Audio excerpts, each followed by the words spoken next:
Let's talk a little bit about Nashville.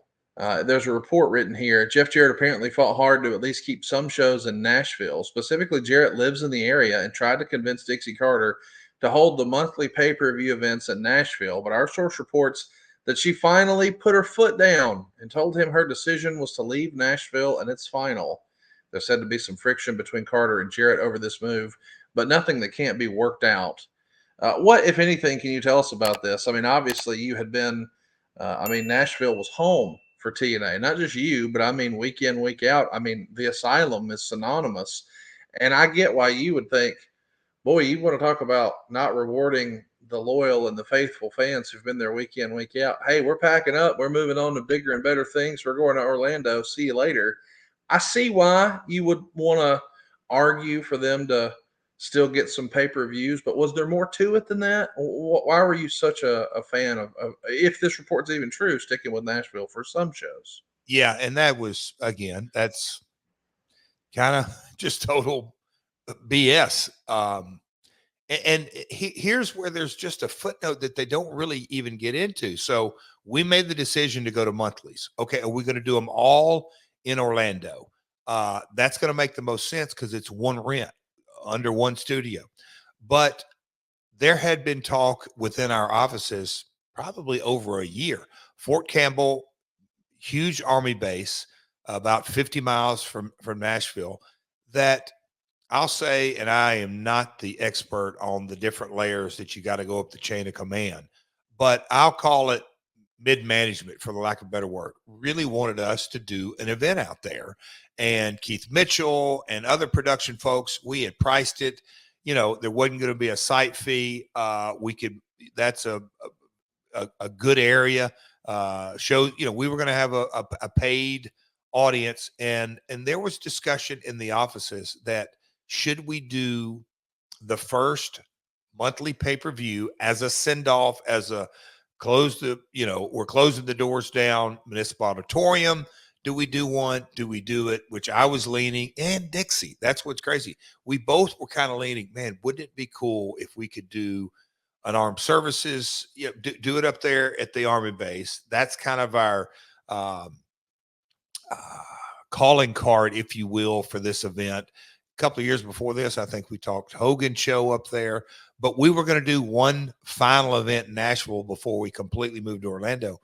But it never made financial sense at under any circumstance. Once we made the decision to rent Soundstage 21, Universal Studios backlot, once we dove into that, then it just made sense across the board to create all of our content under that roof. The lights were already hung. Orlando airport travel was very, very affordable.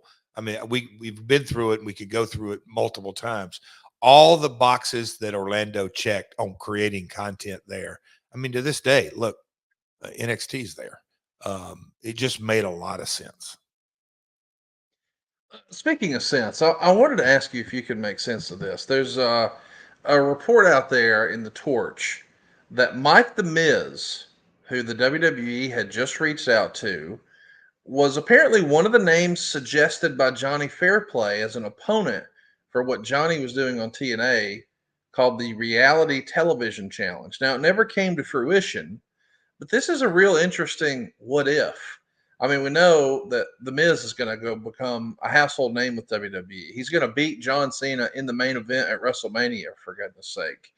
But nobody would have predicted that back here 20 years ago. Do you remember this conversation, Jonny Fairplay making this suggestion? That's a great what if, is it not? So Johnny will probably tell you this day, he used to rib me about it. Don't you remember me pitching you Miz in the hotel room in Los Angeles? And I'm thinking, Johnny, I probably had a couple of adult beverages by that point. But yes, he did pitch it, I think, a few times, to his credit. Wow. But, you know, as you said, we're dealing with so many unknowns. And at this time, we're shooting TV in Nashville on a super limited budget. Not saying that Miz would have cost a lot, but I think if I remember correctly, Miz is LA based and didn't have all, obviously, his Hall of Fame career now, I love the old Miz, man. But nobody knew the direction it was going. But I tip my cat. Old Fairplay was like, yeah, he'll fit perfect for this reality show deal. But the reality of the reality show deal is that really never got off the ground. It just, come on, Johnny. it was never box office for us.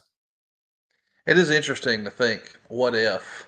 Let's talk about David Sahadi. He is going to be hanging around a little bit. He's been at a few shows. Bill Banks works with TNA, and he worked with him in WWE, and he's particularly high on Sahadi. It's even written that Sahadi in this era flew in the company's private jet from Nashville to Orlando. Um, he was a legend in WWE. I mean, he created so much magic that, I mean, people still post his videos that he did such a great job with for WWE on social media all the time. How did he come to become an official part of TNA? Is Bill Banks the connective tissue, or is there more to it than that? That's funny that on this episode we've talked about myself, the ebbs and flows of burnout. We've talked about Jeff Hardy, burnout, but probably, me and Jeff and our adult beverages may have contributed to that. I don't think it Right. contributed to David, but I think David came to a point that he was burnt. And I think that's the real crux of it. And I think he put in his notice and packed up his bags and just started, I'll say, just living life. And he made it a point to head through, and he called me, and I'm like, okay, now you have to remember where we're at in the growth, if you will, of TNA. We did not own our post-production facilities. Our Wednesday night live shows, the Asylum, JB, I think I'm right, was our one and only editor. We did Explosion off a laptop. We didn't have a lot of packages. But again, man, love my man JB. A one-man show that wore as many hats as I did. But we didn't have a post-production facility. We just, as far as packages and presentations, our open on the Wednesday night shows was just kind of hey, we're here. And then we put together an open for Fox Sports shows. But anyhow, Dave called and I said, hey, man, let's just have lunch. And we had a lunch, and I said, Dave, I don't know what your world looks like. And I'm sitting here and I'm just going to throw all my cards on the table. Do we have a budget for you? I'm just going to say no, but what will it take? And you have to know our understanding. We're paying to be on Fox Sports Net. We are, in a burn rate of whatever it may be. So we are investing in the product across the board. But man, oh man, I think we're getting traction, and the investor is engaged, and we're telling our weekly episodic shows. Long story short is, we cut a deal and he came on board.